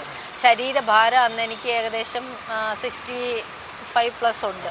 അപ്പോൾ അതൊരു 55-ൽ താഴെ, 50-ക്ക് താഴെ കൊണ്ടുവരണം, അത്രയും മെലിയണം എന്ന് പറഞ്ഞു. അത് ആകെ ഒരു 3 ആഴ്ച കൊണ്ട് അത്രയും മെലിയണം, സാറിനെ കാണാൻ പോകാനുള്ളതാണെന്ന് പറഞ്ഞു. എന്നിട്ട് സാർ അയക്കുന്ന മെസ്സേജ് പോലെ സാറിൻ്റെ പേരെഴുതി ഒരു വാട്സപ്പ് ഗ്രൂപ്പ് ക്രിയേറ്റ് ചെയ്തിട്ട് ഡയറക്ടർ, പ്രൊഡ്യൂസർ, ക്യാമറാമാൻ ഇവരെയൊക്കെ വെച്ചിട്ട് പേര് സേവ് ചെയ്യുന്നു. ഇവർ തന്നെ സേവ് ചെയ്തിട്ട് അത് ഒരു ഗ്രൂപ്പ് ചാറ്റാണ്. ആ ചാറ്റിൻ്റെ സ്ക്രീൻഷോട്ടെല്ലാം നമുക്ക് അയക്കുക. അപ്പം നമ്മൾ പൂർണ്ണമായിട്ട് അതിൽ ആ സിനിമയ്ക്ക് വേണ്ടിയിട്ടുള്ള തയ്യാറെടുപ്പിലാണ്. വീട്ടിൽ പറയുന്നു, ഏറ്റവും അടുത്ത സുഹൃത്തുക്കളോട് പറയുന്നു. പിന്നെ ഇതിനകത്ത് വരുന്നത് സാറ് റെമ്യൂണറേഷൻ സംസാരിക്കുന്നുണ്ട്. ആ റെമ്യൂണറേഷൻ്റെ ഇത് പറയുന്നുണ്ട്. ഈ കുട്ടി ഓക്കെയാണ്, സാറിനൊരു ഡസ്കി സ്കിന്നാണ് വേണ്ടത്, ഒരുപാട് സൗന്ദര്യമല്ല, പിന്നെ ഒരു ഇത്തിരി പക്വത ഉള്ള ഒരാൾ. അങ്ങനെയാണ് എൻ്റെ സാരി കൊടുത്ത് ഫോട്ടോയൊക്കെ ഇട്ടുകൊടുത്തു. ഇപ്പോൾ എല്ലാം ഓക്കെ, ഞാനും വളരെ ഹാപ്പിയായി. ഇങ്ങനെ ഓരോ ദിവസവും സ്വപ്നം കാണും. ഡയറ്റൊക്കെ നോക്കിയിട്ട് വണ്ണം കുറയുന്നില്ല. അപ്പോഴേ ഗൂഗിൾ ചെയ്തിട്ട് പെട്ടെന്ന് ഒരു സർജറി ചെയ്താൽ ചിലപ്പോൾ ഇത്രയും വലിയൊരു സിനിമ വണ്ണം കുറയ്ക്കാത്തതിൻ്റെ പേരിൽ എനിക്ക് നഷ്ടപ്പെടരുതല്ലോ. അത്രയ്ക്ക് ഇഷ്ടമാണ് മമ്മൂക്ക. ശരിക്കും പറഞ്ഞാൽ മമ്മൂക്കയുടെ സിനിമയിൽ ഒരു ചെറിയ വേഷങ്ങൾ ചെയ്യണമെന്ന് ആഗ്രഹിച്ച ഒരാളാണ്. എൻ്റെ ആദ്യത്തെ ഡെലിവറി, ഞാനതിപ്പോൾ ഓർക്കും, ആദ്യത്തെ ഡെലിവറി കഴിഞ്ഞിട്ട് ഹോസ്പിറ്റലിൽ നിന്ന് സർജറി ഇത് കഴിഞ്ഞ് വരുന്ന ദിവസം, ഒരു 3-4 ദിവസം കഴിഞ്ഞ് നമ്മൾ ഹോസ്പിറ്റലിൽ നിന്ന് വരുന്ന സമയത്ത് എൻ്റെ നാട്ടിൽ മമ്മൂക്കയുടെ ഒരു ഷൂട്ട് നടക്കുക, ഇലവങ്കോട് ദേശം എന്ന് പറഞ്ഞിട്ടൊരു സിനിമ നടക്കും. അതൊരു കാടിനുള്ളിൽ കുറച്ച് അരുവി പോലെയൊക്കെ ഇരുന്ന് അങ്ങനെ കുറച്ച് താഴോട്ട് ഇറങ്ങിയിട്ടാണ് ഷൂട്ടും കാര്യങ്ങളും. ആദ്യമായിട്ടാണ് ഒരു ഷൂട്ട് കാണുന്നത്. മമ്മൂക്കയാണെന്ന് പറഞ്ഞപ്പം ആശുപത്രിയിൽ നിന്ന് പ്രസവിച്ച് വന്ന ഞാൻ കൈക്കുഞ്ഞിനെ അമ്മയുടെ കയ്യിൽ കൊടുത്തിട്ട് എനിക്ക് മമ്മൂക്കയെ കാണണമെന്ന് പറഞ്ഞ് കുറേ വേരുകൾക്കിടയിലൂടെ ഇറങ്ങിപ്പോയി താഴെ പോയിട്ട് എന്നെ എല്ലാവരും വഴക്ക് പറഞ്ഞു. പക്ഷേ മമ്മൂക്കയെ കാണണം എന്നുള്ളൊരാഗ്രഹം, ആദ്യമായിട്ട് അങ്ങനെയാണ് അദ്ദേഹത്തെ കാണുന്നത്. അദ്ദേഹത്തിനൊന്നും ഓർമ്മയില്ല, നമ്മളെല്ലാവരും കാണുന്ന പോലെ കണ്ടിട്ട് വന്നത്. അത്രയ്ക്ക് ഇഷ്ടമുള്ളൊരു ആർട്ടിസ്റ്റാണ്. അപ്പോൾ അദ്ദേഹത്തിനോടൊപ്പം ഒരു സിനിമ എന്ന് പറയുന്നത് വലിയൊരു സ്വപ്നമായിട്ട് കണ്ടു. ഈ മെസ്സേജുകളെല്ലാം വിശ്വസിക്കുന്നു. പിന്നെ എൻ്റെ ഒരു സുഹൃത്തിനോട് പറയുമ്പോൾ അവർ ഫാമിലിയോടെ ഖത്തറിലാണ്. അപ്പോൾ നല്ല പൈസയാവും സർജറിക്ക്. അപ്പോൾ എൻ്റെ കയ്യിൽ ആ സമയത്ത് കാശില്ല. അപ്പോൾ അവർ എങ്ങനെയും ഞാൻ രക്ഷപ്പെടണമെന്ന് ആഗ്രഹിക്കുന്ന ഒരുപാട് നല്ല സുഹൃത്തുക്കളുണ്ട്. അപ്പം നല്ലൊരു കോസിന് വേണ്ടിയിട്ടാണല്ലോ എന്ന് പറഞ്ഞ് അവർ തന്നെയാണ് ആശുപത്രിയിൽ, തിരുവനന്തപുരത്ത് ഒരു കോസ്മിക് സർജറി ഹോസ്പിറ്റലാണ്. അപ്പോൾ അവിടെ തന്നെ പൈസ അയക്കുന്നു, സർജറി ചെയ്യുന്നു. എൻ്റെ തന്നെ 2 സ്റ്റാഫ് എൻ്റെ കൂടെ വരുന്നു, നോക്കുന്നു. എല്ലാം കഴിഞ്ഞ് വീട്ടിൽ വന്നു. വീട്ടിൽ വരുമ്പോൾ ഈ വേദന കൊണ്ട് പൊളയുമ്പം ഇവർ കളിയാക്കിയിട്ടും പറയും, ഇത് അസുഖം വന്നല്ലല്ലോ ഈ കരയുന്ന, അവിടെ കിടന്ന് അനുഭവിക്കുക. പിന്നെ എന്നിട്ടൊരു കയറ് കെട്ടിത്തരും എനിക്ക് പിടിച്ചെണീപ്പിക്കുക. എന്നെ പിടിച്ചെണീപ്പിക്കാൻ തന്നെ അവർക്ക് എൻ്റെ കൂടെ ഒരു സ്ത്രീ ഉണ്ടായിരുന്നു. അവർക്ക് എന്നെ ഒരു ദേഷ്യം പോലെയൊക്കെ ആ ചേച്ചി എന്നോട് കാണിച്ചു. എന്നുവെച്ചാൽ എൻ്റെ വേദന കണ്ടിട്ടാണ് അവർക്ക് ആ ദേഷ്യം വന്നത്. സ്വന്തമായിട്ട് കിടന്ന് അനുഭവിക്കുക സിനിമയ്ക്ക് വേണ്ടി എന്നൊക്കെ പറഞ്ഞിട്ട്. അപ്പോൾ ആ സമയത്തൊക്കെ നമ്മൾക്കുണ്ടാകുന്ന ഒരു മാനസിക സംഘർഷമുണ്ട്. എന്നിട്ട് എൻ്റെ മനസ്സിൽ നീയൊക്കെ നോക്കിക്കോ, ഞാൻ ഈ സിനിമ റിലീസാകും, മമ്മൂട്ടിയുടെ നായി, ഞാൻ എന്തിനാണ് ഈ സിനിമ ഇത് ചെയ്തതെന്ന് എപ്പോഴും നിങ്ങൾ മനസ്സിലാക്കും. ഞാനിത് എല്ലാവരും എൻ്റെ ലൈഫിൽ എന്തായാലും കിട്ടുന്ന ഏറ്റവും നല്ലൊരു അവസരമായിട്ട് അതിനെ കാണും. അപ്പം നിങ്ങൾ ഇതിനൊക്കെ തിരിച്ച് പറയുമെന്ന് പറഞ്ഞിട്ട് ഞാനിങ്ങനെ ആ വേദനയെല്ലാം സഹിക്കുക. വേദന എന്ന് വെച്ചാൽ ജീവിതത്തിൽ എനിക്ക് ഇത്രയും വലിയ വേദന എൻ്റെ ജീവിതത്തിൽ ഉണ്ടായിട്ടില്ല. അത്രയ്ക്ക് 3 വലിയ സർജറിയാണ് ശരീരത്തിൽ ചെയ്തത്. അപ്പോൾ വണ്ണം കുറേ ഫാറ്റും കാര്യങ്ങളും എല്ലാം കളഞ്ഞു, നമ്മുടെ വണ്ണം കുറച്ചു. ഇതെല്ലാം കഴിഞ്ഞ് വരുമ്പോൾ ഒരാഴ്ച ഇത് കഴിഞ്ഞതിന് ശേഷം അദ്ദേഹത്തെ വിളിക്കുമ്പോൾ, അതായത് നമ്മളെ കോൺടാക്ട് ചെയ്ത ആളെ വിളിക്കുന്നതിന് മുമ്പ് എൻ്റെ അടുത്ത് പറഞ്ഞു, ഞാനൊരു ഗൾഫ് ഷോ ആയിട്ട് ബന്ധപ്പെട്ട് ഗൾഫിലേക്ക് പോവുകയാണ്, പിന്നെ ഒരു 2 ആഴ്ച കോള് കണക്റ്റ് ആവത്തില്ല, വന്നിട്ട് വിളിക്കാം എന്നുള്ള രീതിയിൽ പറഞ്ഞു. അപ്പോഴും നമ്മളിങ്ങനെ ഓക്കെ ആൾ വന്നിട്ട് വിളിക്കും എന്നുള്ളു. പക്ഷേ ദിവസങ്ങൾ അങ്ങനെ കഴിഞ്ഞ് പോയിട്ട് വിളി വരാതെ വന്നപ്പോൾ മനസ്സിലായി പുള്ളി നമ്മളെ നന്നായിട്ട് പറ്റിച്ചതാണെന്നുള്ളത്. അത് തിരിച്ചറിയുന്നൊരു സമയമുണ്ടല്ലോ, ശരിക്കും മരിച്ചാൽ മതി എന്നുള്ളൊരു ഇത് വന്നു. പിന്നെ ഞാൻ IFFKയുടെ ഒരു സമയത്താണെന്ന് തോന്നുന്നു, ഒരു വലിയ സംവിധായകൻ, അദ്ദേഹം എൻ്റെ സുഹൃത്താണ്, അദ്ദേഹത്തോട് ഞാനിങ്ങനെ സംസാരം മധ്യേ പറഞ്ഞു, ഞാനിങ്ങനെ ഒരു സർജറി ചെയ്തു, ബ്ലസ്സി സാറിനെ വിളിച്ചിട്ടൊന്ന് ചോദിക്കുമോ ഇങ്ങനെ ഒരു സിനിമ ഉണ്ടോ, എന്തെങ്കിലും കാരണത്താൽ ഇനി ഡിലേ ആയി നിൽക്കുന്നത്. അപ്പോൾ എൻ്റെ മുമ്പിൽ വെച്ച് തന്നെയാണ് അദ്ദേഹം വിളിക്കുന്നത്. അപ്പോൾ സാറ് പറഞ്ഞു, ഇല്ല ഞാനിപ്പോഴൊന്നും, ഞാൻ മറ്റേ പടം എന്ന് പറയുന്നത് ആടുജീവിതത്തിൻ്റെ റിസർച്ചും കാര്യങ്ങളുമായിട്ട് സാർ അതിൻ്റെ പുറകില്ല. സാറ് പറയുന്നത് ഞാനിപ്പോഴൊന്നും വേറെ ഒരു പടത്തെക്കുറിച്ചും ചിന്തിക്കുന്നില്ല, അതും മമ്മൂക്കയെ വെച്ചൊരു പടം ഇപ്പോൾ ആലോചനയിൽ പോലും ഇല്ല എന്ന് അദ്ദേഹം പറയാണ്. അത് കേട്ട് ഷോക്കായി. അന്നത്തെ ദിവസം ഞാൻ എങ്ങനെ കഴിച്ചു കൂട്ടിയെന്ന് എനിക്ക് തന്നെ അറിയത്തില്ല. എനിക്ക് ഈ ലോകവും എല്ലാം, സിനിമാ ലോകവും എല്ലാം വ്യർത്ഥ പോലെ ആയിപ്പോയി എനിക്ക് എന്നോട് തന്നെ. കാരണം നമ്മുടെ ശരീരത്തിലേക്ക് നോക്കുമ്പോൾ നമുക്ക് പാടുകളും അടയാളങ്ങളും ആണല്ലോ, ആ അടയാളമൊക്കെ നമ്മൾ സഹിക്കുന്ന എന്തിനാണ്, നമുക്കൊരു സിനിമ അത്രയ്ക്ക് ഇഷ്ടപ്പെട്ടത് കൊണ്ടാണ്. അപ്പോൾ ആരും ഇങ്ങനെ ചെയ്യുമെന്നല്ല, ചെയ്യരുതെന്നുള്ള റിക്വസ്റ്റ് കൂടെ ഉണ്ട്. കാരണം നമ്മളെ വിശ്വസിപ്പിക്കാൻ കഴുകന്മാർക്ക് പറ്റും. എല്ലാവരും എന്നോട് ചോദിച്ചു, എന്തുകൊണ്ട് ബ്ലസ്സി സാറിൻ്റെ നമ്പർ എൻ്റെ കയ്യിലുണ്ട്, എന്നിട്ട് എന്തുകൊണ്ട് സാറിനെ വിളിച്ചില്ല എന്ന് ചോദിച്ചപ്പോൾ അയാളോട് ഞാൻ പറഞ്ഞു, ഞാൻ ബ്ലസ്സി സാറിനെ വിളിച്ച് ചോദിക്കട്ടെ എന്ന് പറഞ്ഞപ്പോൾ അയാൾ പറഞ്ഞ ഇതാണ്, ബ്ലസ്സി സാറിനെ വിളിക്കണ്ടെന്ന് പറഞ്ഞു. സാർ ആ മെസ്സേജും കൂടെ അയച്ചു, എന്നോട് സോണിയ എടുത്ത് വിളിക്കണ്ടെന്ന് പറഞ്ഞു, ഞാൻ മറ്റേ വർക്കിൻ്റെ ഇത്തിരി തിരക്കിലാണ്, എന്നെ വിളിക്കണ്ട, നമുക്ക് ഫോട്ടോഷൂട്ടിൻ്റെ അന്ന് കാണാം എന്നൊരു മെസ്സേജ് വരെ വരുമ്പോൾ ഞാൻ വീണ്ടും അയാളെ വിളിക്കുമോ? അദ്ദേഹത്തിനെ വിളിച്ച് ബുദ്ധിമുട്ടിക്കുന്നത് ശരിയല്ലല്ലോ, ഇത്രയും വലിയ സംവിധാനം. ഇതൊന്നും ബ്ലസ്സി സാറോ ഈ മമ്മൂക്കയോ അവരുടെ ടീമോ ആരും അറിഞ്ഞ കഥയായിരിക്കത്തില്ല. അവരാരും ഇതുവരെ ഇത് വാർത്തകൾ വന്നിട്ട് പ്രതികരിച്ചിട്ടില്ല. കാരണം അവർക്കത് പ്രതികരിക്കേണ്ട ആവശ്യമില്ല, അവരെ വെച്ചിട്ട് മുതലെടുക്കുന്ന ആൾ. അതാണ് ഞാൻ പറഞ്ഞു വന്നത്, ഇൻഡസ്ട്രിയിൽ ഇത്രത്തോളം കഴുകന്മാരുണ്ട്. അപ്പോൾ ഞാൻ വിചാരിക്കുന്നത് ഞാൻ ലോകം കണ്ട ആളാണ്, എനിക്ക് കുറച്ച് കാര്യങ്ങളൊക്കെ അറിയാമെന്ന് ചിന്തിക്കുന്നുണ്ട്. പക്ഷെ ഒന്നുമില്ല, നമ്മളെ വന്ന് ഒരുത്തൻ പറഞ്ഞ് വിശ്വസിപ്പിക്കാൻ വളരെ ഈസി ആയിട്ട് പറ്റും. എൻ്റെ ശരീരം കീറി മുറിക്കാൻ തക്ക ഒരു ഡിസിഷൻ എടുക്കാൻ എന്നെ പ്രേരിപ്പിച്ചത് ഒരു പുരുഷനാണ്, അത് സിനിമയിൽ നിന്നെന്ന് പറഞ്ഞിട്ടാണ്. അപ്പോൾ ഇതേപോലെ എത്ര പെൺകുട്ടികൾക്ക് എന്തൊക്കെ അപകടങ്ങൾ ഇവർ വരുത്തിയിട്ടുണ്ട്. ഞാൻ അഡ്രസ്സ് ചെയ്യാൻ ഉദ്ദേശിക്കുന്നത് ഇത്രയേ ഉള്ളൂ, സിനിമയ്ക്കകത്തൊരു 20% പക്ക ഫേക്കായിട്ടുള്ള ക്രിമിനൽസ് ഉണ്ട്. ആ ക്രിമിനൽസിനെ എടുത്ത് വെളിയിൽ കളഞ്ഞുകൊണ്ട് നല്ല സിനിമാക്കാർക്ക് പേരുദോഷം ഉണ്ടാവാതെ ചലച്ചിത്ര ലോകത്ത് ഇപ്പോൾ ഉണ്ടായിരിക്കുന്ന ഈ വൃത്തികേടുകൾ മാറ്റി നല്ല സിനിമ ഉണ്ടാവണം. ഇപ്പോൾ എല്ലാവർക്കും തോന്നുന്നത് ഞാൻ ഈ സംഘടനകൾക്കെതിരാണ്, അമ്മ, മാറ്റ, ഫെഫ്ക, WCC ഇവർക്കൊക്കെ എതിരാണ്, ചലച്ചിത്ര മേഖലയ്ക്ക് എതിരാണ്, സോണിയ മൽഹാർ എന്നുള്ളൊരു ക്യാമ്പയിൻ നടക്കുന്നുണ്ട്, എന്നെ എല്ലാത്തിൽ നിന്ന് ഒഴിവാക്കണം എന്നുള്ള ക്യാമ്പയിൻ നടക്കുന്നുണ്ട്. എനിക്ക് അവരോടൊക്കെ പറയാനുള്ളത് ഒന്നേ ഉള്ളൂ, നമ്മുടെ കുടുംബത്തൊരു പ്രശ്നം വരുമ്പോൾ അത് സംസാരിക്കും, സംസാരിച്ച് അത് കുടുംബത്തിൽ നല്ലതിന് വേണ്ടിയിട്ട് സംസാരിക്കുക. അതേപോലെ ചലച്ചിത്ര മേഖല എൻ്റെ കുടുംബമാണ്, എൻ്റെ ചോറാണ്, ഞാൻ എന്തെങ്കിലുമൊക്കെ ആയിട്ടുണ്ടെങ്കിലും ഈ സിനിമയിൽ കൂടി വന്നതിന് ശേഷമാണ്. അപ്പോൾ അതുകൊണ്ട് നിങ്ങളോടൊക്കെ എനിക്ക് റിക്വസ്റ്റ് ഉള്ളത്, ഞാൻ അമ്മയ്ക്കോ മാറ്റയ്ക്കോ ഫെഫ്കയ്ക്കോ WCCക്കോ എതിരല്ല. പക്ഷേ നിങ്ങൾ ആരെന്ത് വൃത്തികേട് കാണിച്ചാലും അത് നമ്മുടെ മുന്നിൽ എത്തുമ്പോൾ അത് പറയാനുള്ളൊരു ആർജവം കൂടെ ഉണ്ട്. അതുകൊണ്ട് ഞാൻ നിങ്ങളുടെ സംഘടനയ്ക്കെതിരല്ല. ഇപ്പോൾ തന്നെ എന്നോട് പലരും ചോദിച്ചു, അമ്മ ഫെഡറേഷനിലെ എല്ലാവരും രാജിവെച്ചിട്ട് പോയതിനെക്കുറിച്ച്. ഞാനൊരിക്കലും അത് അംഗീകരിക്കുന്നതല്ല. ഇപ്പം നമ്മൾ അതിനകത്ത് തെറ്റുകാരുണ്ടെങ്കിൽ അവരെ മാറ്റി നിർത്തി ഒരു അന്വേഷണം വേണം. കാരണം അമ്മയെന്ന് പറയുന്ന സംഘടന ഒരുപാട് നല്ല കാര്യങ്ങൾ ഈ കലാകാരന്മാർക്ക് വേണ്ടി ചെയ്യുന്നുണ്ട്. പെൻഷനുണ്ട്, ഇൻഷുറൻസ് ഉണ്ട്, കൈനീട്ടം പോലുള്ള പദ്ധതികളുണ്ട്, ഒരുപാട് നല്ല കാര്യങ്ങൾ ചെയ്യുന്നുണ്ട്. പക്ഷേ എല്ലാം ചെയ്തിട്ട് നമ്മളെല്ലാ എന്താ പറയുക, ചില ആളുകൾ പറയുമല്ലോ, ഒരാളെ കൊന്നിട്ട് നമ്മൾ വേറൊരാൾക്ക് എന്തെങ്കിലും ഒരു ചാരിറ്റി ചെയ്ത് ഞാൻ നല്ലവനാണെന്നൊരു പേരെടുത്തത് കൊണ്ട് ഒരു കാര്യമില്ല. അപ്പോൾ ചെയ്യുന്നതെല്ലാം നല്ലത് തന്നെയാണ്, ഒരുപാട് ആളുകൾ ഇതുകൊണ്ട് ജീവിക്കുന്നുണ്ട്. പിന്നെ ചില ആളുകൾക്ക് മാത്രമേ ഉള്ളൂ എന്നോട് ദേഷ്യം. അവരെന്ന് പറയുന്നത് ഇതിനൊക്കെ കൂട്ടു നിൽക്കുന്ന, കണ്ണടച്ച് നിൽക്കുന്ന ആളുകളാണ്. അതായത് ഏത് പെണ്ണിൻ്റെ മാനം കെടുത്തിയിട്ടാലും കുഴപ്പമില്ല, എനിക്ക് ജയിച്ചാൽ മതി, എനിക്കൊരു സിനിമ എടുത്താൽ മതി, ആ സിനിമ വിജയിച്ചാൽ മതി, അതിൽ പെണ്ണിൻ്റെ മാനത്തിന് ഒരു വിലയില്ലാന്ന് ചിന്തിക്കുന്ന ചെറിയൊരു ശതമാനം. അത് WCCയിലും ഉണ്ട്, മാക്ടിയിലും ഉണ്ട്, അമ്മയിലും ഉണ്ട്, ഫെഫ്കയിലും ഉണ്ട്, എല്ലാത്തിലും ഇതിൽ ചെറിയൊരു ശതമാനമുണ്ട്. ഈ ചെറിയ ശതമാനം ആളുകളാണ് പ്രശ്നക്കാർ, അല്ലാതെ എല്ലാവരും അല്ല. അതുകൊണ്ട് നിങ്ങളുടെ സംഘടനയ്ക്കുള്ളിൽ എന്തെങ്കിലും പ്രശ്നങ്ങൾ ഉണ്ടായിട്ടുണ്ടെങ്കിൽ നിങ്ങളത് പരിഹരിക്കണം. നമ്മൾ മനുഷ്യരാണ്, എല്ലാവർക്കും തെറ്റുപറ്റാം. നമ്മളാരും പൂർണ്ണരായിട്ടുള്ള സതീദേവികളും സാവിത്രികളൊന്നും അല്ല. എല്ലാവർക്കും പ്രശ്നങ്ങളുണ്ട്, എല്ലാവർക്കും തെറ്റുപറ്റാം. പക്ഷേ കൺസെൻ്റ് എന്ന് പറയുന്നൊരു കാര്യമുണ്ട്. നമ്മൾ രണ്ടുപേരും ഇഷ്ടപ്പെട്ട് ചെയ്യേണ്ട ചില കാര്യങ്ങൾ വല്ലാതെ കഷ്ടപ്പെടുത്തിയിട്ട് ഒരാൾ വന്ന് നമ്മളെ ഫോഴ്സ് ചെയ്ത് ചെയ്യിപ്പിക്കുന്നതായിട്ട് വ്യത്യാസമുണ്ട്. അത് സിനിമ എന്ന് പറയുന്നൊരു മായിക ലോകത്ത് കുട്ടികളെ അട്രാക്റ്റ് ചെയ്യുന്ന കാര്യങ്ങൾ. നിങ്ങൾക്ക് നാളെ സിനിമയുണ്ട്, നല്ലൊരു വേഷമുണ്ട്, നിങ്ങൾ പിന്നെ കലാകാരിയാണെങ്കിൽ നിങ്ങളിപ്പോൾ നാളെ ഞാൻ നായികയാക്കാം, നാളെ ഇന്ന പടം തരാം എന്ന് പറഞ്ഞിട്ട് ആ കുട്ടികളെ അതിൻ്റെ പേരിൽ ആ ഇമോഷൻ വെച്ചിട്ട് അവരെ ചൂഷണം ചെയ്യാനുള്ള ആളുകളുണ്ട്. അതേപോലെ ഫേക്കായിട്ട് കാസ്റ്റിംഗ് കോൾ ഇട്ടിട്ട് കുട്ടികളെ വിളിച്ച് ഫോട്ടോഷൂട്ട് ചെയ്യുക. അതേപോലെ ഇന്നലെ രഞ്ജിനി ഹരിദാസ് പറഞ്ഞ കുറേ കാര്യങ്ങൾ സത്യമാണ്. അവർ വലിയ ബോൾഡായിട്ടുള്ള ലേഡി ആയിട്ടാണ് ഞാൻ വിശ്വസിക്കുന്നത്. പക്ഷേ അവർക്കൊരാൾ ഒരു വലിയ പ്രമുഖ നടൻ ഫോട്ടോ അയച്ചെന്ന് പറഞ്ഞിട്ട് പേര് ഇതുവരെ പറഞ്ഞിട്ടില്ല. തെളിവില്ല എന്ന് പറഞ്ഞിട്ട് പേര് പറയാതിരിക്കണമെന്ന് അത് ആവശ്യമില്ല. അയാളുടെ മുഖം ജനങ്ങൾക്കറിയാൻ പറ്റുമല്ലോ. പക്ഷേ അവർ പോലും ഇവിടെ ഇപ്പോൾ പല നടികളും ബോൾഡാണ്, അവരാണ് ഈ ക്യാമ്പയിൻ തുടങ്ങിയതെന്നൊക്കെ പറയുന്ന പല നടികൾക്ക് ശരിക്കും നട്ടലില്ല എന്നേ ഞാൻ പറയുള്ളൂ. കാരണം WCCയിലെ പല ആളുകളും മിണ്ടാതിരിക്കുകയാണ്. ഇതേപോലെ പെൺകുട്ടികൾ ഒരുപാട് ഇവിടെ അനുഭവിക്കുന്നുണ്ട്. അപ്പോൾ ജൂനിയർ ആർട്ടിസ്റ്റ്, സീനിയർ ആർട്ടിസ്റ്റ് അങ്ങനെയൊന്നുമല്ല. ഇന്ത്യയിലെ പെണ്ണുങ്ങൾക്കൊക്കെ മാനത്തിന് ഒരേ വിലയേ ഉള്ളൂ. അപ്പോൾ അതുകൊണ്ട് ആ മാനം അവരുടെ കൺസെൻ്റ് ഇല്ലാതെ നശിപ്പിക്കപ്പെട്ടാൽ ചോദിക്കാൻ എല്ലാ പെണ്ണുങ്ങളും വരണം. അല്ലാതെ നിങ്ങൾക്ക് താല്പര്യമുള്ള കുറേ ആളുകൾക്ക് വേണ്ടിയിട്ട് മാത്രമല്ല ശബ്ദം ഉയർത്താനുള്ള. നടി ആക്രമിക്കപ്പെട്ട കേസ് വന്നപ്പോൾ അത് വളരെ മോശമായിട്ടുള്ളൊരു സാഹചര്യം തന്നെയാണ് അങ്ങനെ സംഭവിച്ചത്. നമുക്കെല്ലാവർക്കും അപമാനം തന്നെയാണ്.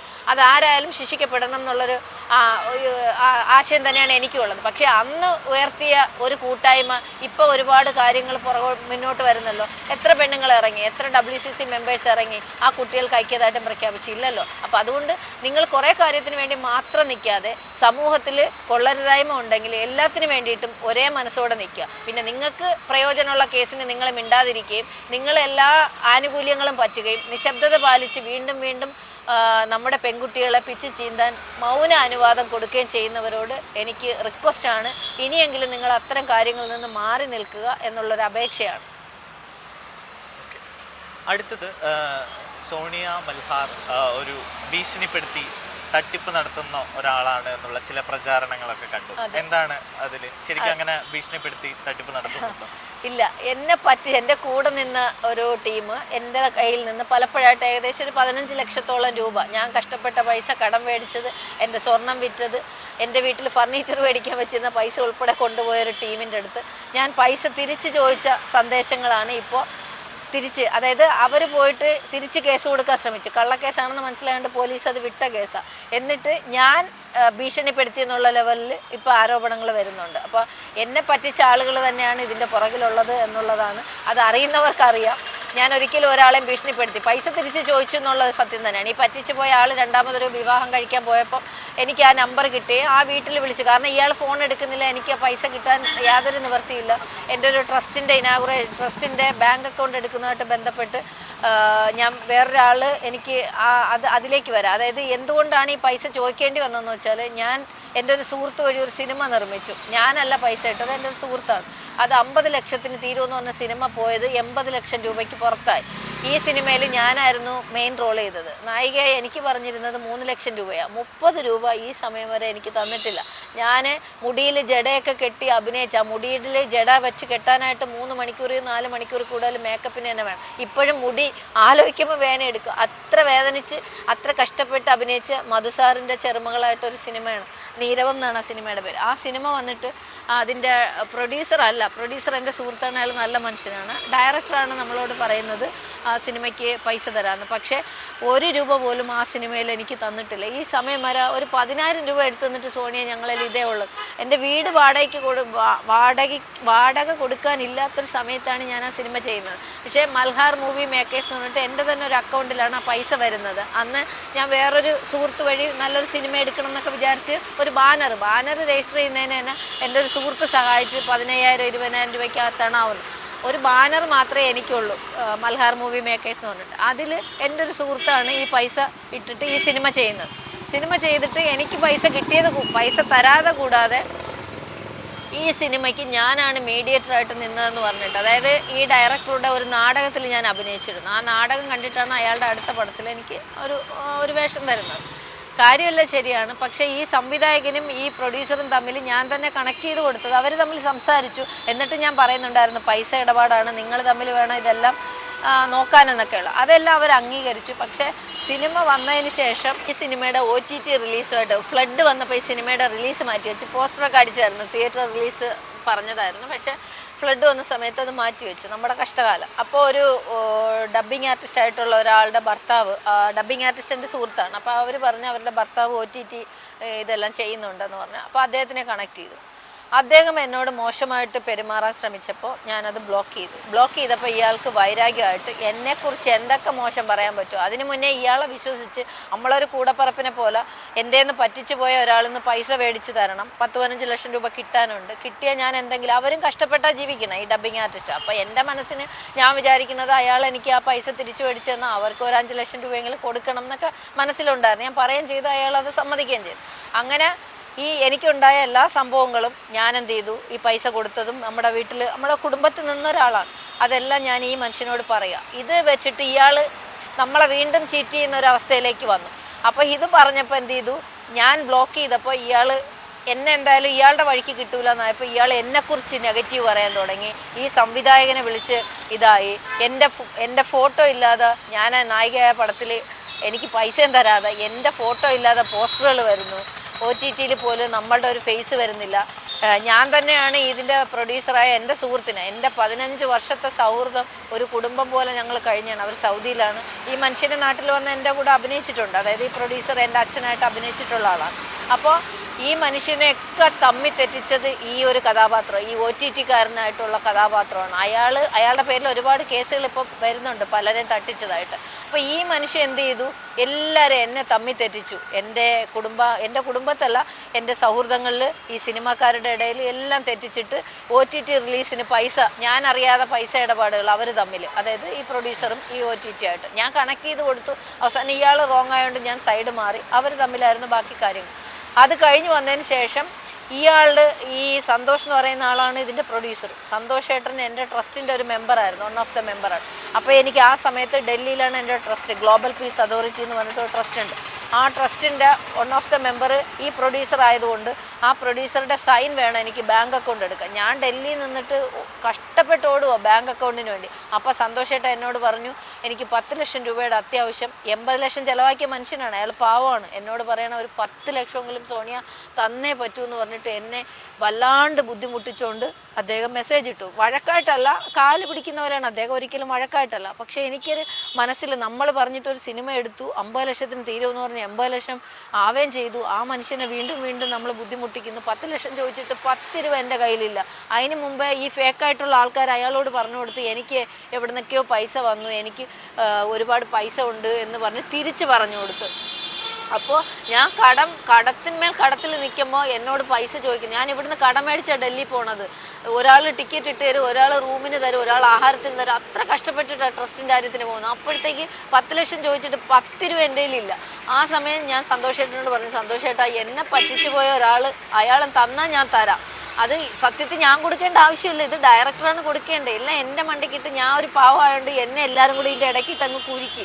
അപ്പോൾ എന്നാലും നമ്മുടെ സുഹൃത്താണല്ലോ, പോട്ടെ 10 ലക്ഷമെങ്കിൽ 10 ലക്ഷം അയാൾ തന്നാൽ മതി. അപ്പോൾ ഇവൻ ഫോൺ എടുക്കുന്നില്ല, തരാനുള്ളവൻ പറ്റിച്ചു പോയ ഫോൺ എടുക്കുന്നില്ല. അപ്പോൾ ഇവൻ വേറൊരു കല്യാണം കഴിക്കാൻ വേണ്ടി വേറൊരു കുട്ടിയെ ഇതാക്കി. അത് ഇവരുടെ തന്നെ ആൾക്കാർ, അവർ വഴി ഞാൻ അറിയുന്നു. ഞാൻ ഈ പെൺകുട്ടിയെ വിളിച്ചിട്ട് വേറൊന്നുമല്ല, ഞാൻ പറഞ്ഞു നിങ്ങൾ കല്യാണം കഴിക്കാൻ പോകുന്ന ആൾ കല്യാണം നടന്നോട്ടെ, പ്രശ്നമൊന്നുമില്ല, പക്ഷേ എനിക്ക് കുറച്ച് പൈസ തരാനുണ്ട്. അപ്പോൾ അവൾ നല്ല കാശുകാരി.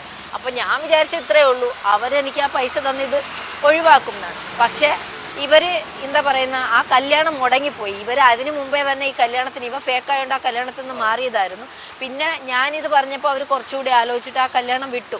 അപ്പോൾ അതിൻ്റെ വൈരാഗ്യത്തിന് ഇവനും, അതായത് കല്യാണം മുടങ്ങിയല്ലോ, നമ്മളെ പറ്റിച്ചു പോയ ഒരുത്തനാണ്, അവനും പിന്നെ അതേപോലെ തന്നെ ഞാൻ ഇവൻ കുറേ ഫേക്കായിട്ടുള്ള കാര്യങ്ങൾ ചെയ്തിട്ടുണ്ട്. അപ്പം അതിൽ എതിർത്ത സമയത്തെല്ലാം ഇവൻ എന്നോട് ശത്രുതയുണ്ട്. ഇപ്പോൾ ഏതെങ്കിലും ഒരു പെണ്ണുമായിട്ട് എന്തെങ്കിലും മറ്റു തരത്തിലുള്ള ഇത് വരുമ്പോൾ നമ്മൾ എതിർക്കുകയാണെങ്കിൽ അവരുമായിട്ട് കൂടിച്ചേർന്നിട്ട് ഇവൻ നമുക്കെതിരെ പണിയും.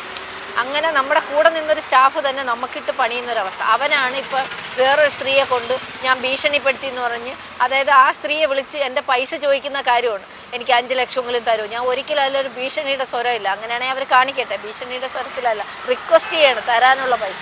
ആ ഓഡിയോ എടുത്തിട്ട് ആർക്കൊക്കെ കൊടുത്തിട്ടാണ് ഞാൻ പൈസയ്ക്ക് ഭീഷണി പ്രചരിപ്പിക്കുന്നത്. ഒന്നാമത്. പിന്നെ വേറൊരു സ്ത്രീ, 2 കാര്യങ്ങളിലാണ് എനിക്ക് ബുദ്ധിമുട്ട് ഈ സമൂഹത്തിൽ നിന്ന് വരുന്നത്. വേറൊരു സ്ത്രീ എന്ന് പറയുന്ന, ഞാൻ ദുബായിൽ ഇതിൻ്റെ ശരീരം കീറി മുറിച്ചപ്പോൾ സിനിമ ഒന്നും വേണ്ട, മനസ്സാകെ ഇതായി ഡെസ്പായി. നമ്മളെ കൊണ്ട് ഒന്നിനും കൊള്ളില്ല എന്നൊക്കെ എൻ്റെ മനസ്സിലങ്ങനെ തോന്നി. ഇനി വേണ്ട, സിനിമയിൽ നമ്മൾ പറ്റിക്കപ്പെട്ടു എന്ന് പറഞ്ഞിട്ട് ദുബായിൽ വല്ലതും പോയിട്ട്, ബന്ധുക്കളൊക്കെ ഉണ്ട്, സുഹൃത്തുക്കളുണ്ട്, വല്ല ജോലിയും ചെയ്ത് ആരും അറിയാണ്ട് കുട്ടികളെ നോക്കാമെന്ന് പറഞ്ഞ് ഇവിടുന്ന് പോയിട്ട് എൻ്റെ ഒരു റിലേറ്റീവ് എനിക്കൊരു വീട് കാര്യങ്ങളൊക്കെ എടുത്തു തന്നു. അപ്പോൾ അവിടെ ഒരു 10-30 ദിവസത്തിനകം വിസ അടിക്കാമെന്നൊക്കെയാണ് വിചാരിച്ചത്. പക്ഷേ നടന്നില്ല ആ സമയത്ത്. അപ്പോൾ വീണ്ടും താമസിക്കേണ്ടി വന്നപ്പോൾ റെൻറ്റ് കൊടുക്കാനൊന്നും ഇല്ലാതായപ്പോൾ ഞാൻ എൻ്റെ ഒരു സുഹൃത്തിനോട് പറഞ്ഞു, എനിക്ക് റൂം ഷെയറിങ്, അതായത് റൂമെന്ന് പറയുമ്പോൾ അവിടെ മലയാളികൾ ചെറിയ പോർഷനിൽ താമസിച്ചാലും ഒരു റൂമൊക്കെ ഷെയർ ചെയ്യാല്ല, ഭയങ്കര വാടകയാണ്, ഒറ്റയ്ക്ക് വീടെടുക്കാൻ പറ്റത്തില്ല. അപ്പോൾ ഞാൻ ആ സുഹൃത്തിനോട് പറഞ്ഞപ്പോൾ ഒരു മലയാളിയായിട്ടുള്ള ലേഡിയുടെ അടുത്ത് എന്നെ കൊണ്ടുപോയി. ഇവർ അവരുടെ വണ്ടിയിൽ തന്നെയാണ് വന്നത്. ഈ സ്ത്രീയാണ് ഡ്രൈവ് ചെയ്ത് വന്നത്. എൻ്റെ സുഹൃത്തും ഉണ്ട്. ഞാൻ ദുബായ് ദേറയിലാണ് താമസിച്ചിരുന്നത്. അവിടെ നിന്ന് ഒരു അരമണിക്കൂർ യാത്ര ചെയ്യുമ്പോൾ ഇവരുടെ വീട്ടിലെത്താം. ഇവരങ്ങോട്ട് വണ്ടിയിൽ നിന്ന് ഇറങ്ങുമ്പോഴാണ് ഞാൻ കാണുന്ന അരയ്ക്ക് താഴോട്ട് വളഞ്ഞ് വില്ല് പോലെ വളഞ്ഞിരിക്കുന്ന ഒരു സ്ത്രീയാണ്. അപ്പോൾ എനിക്ക് കണ്ടപ്പോൾ, ഞാൻ സോഷ്യൽ വർക്കർ ആയതുകൊണ്ട് എനിക്ക് ഇങ്ങനെ കാണാൻ ഭയങ്കര മനസ്സിന് പാവമാണ്. അയ്യോ അവർ പാവം, പക്ഷെ നല്ല ബോൾഡായിട്ട് വണ്ടി ഓടിക്കുന്നു, ഇംഗ്ലീഷ് സംസാരിക്കുന്നു. എനിക്ക് അവരോട് റെസ്പെക്റ്റും തോന്നി, നല്ല സ്ത്രീയായിട്ട് അപ്പോൾ പെട്ടെന്ന് തോന്നി. പക്ഷേ അങ്ങോട്ട് കയറിയ ഉടനെ തന്നെ അവിടെ കുറേ പേർക്ക് ഇവർ റൂം കൊടുത്തിട്ടുണ്ട്, നീഗ്രോള്, പല രാജ്യക്കാരാണ്. അപ്പോൾ ഒരു നീഗ്രോ വഴിയിൽ നിന്നെന്നും പറഞ്ഞ് ഇവർ ഭയങ്കരമായിട്ട് അയാളെ ഫൈറ്റ് ചെയ്തു. അപ്പോൾ അത് കണ്ടപ്പോൾ എനിക്ക് ഭയങ്കര ടെൻഷനായി.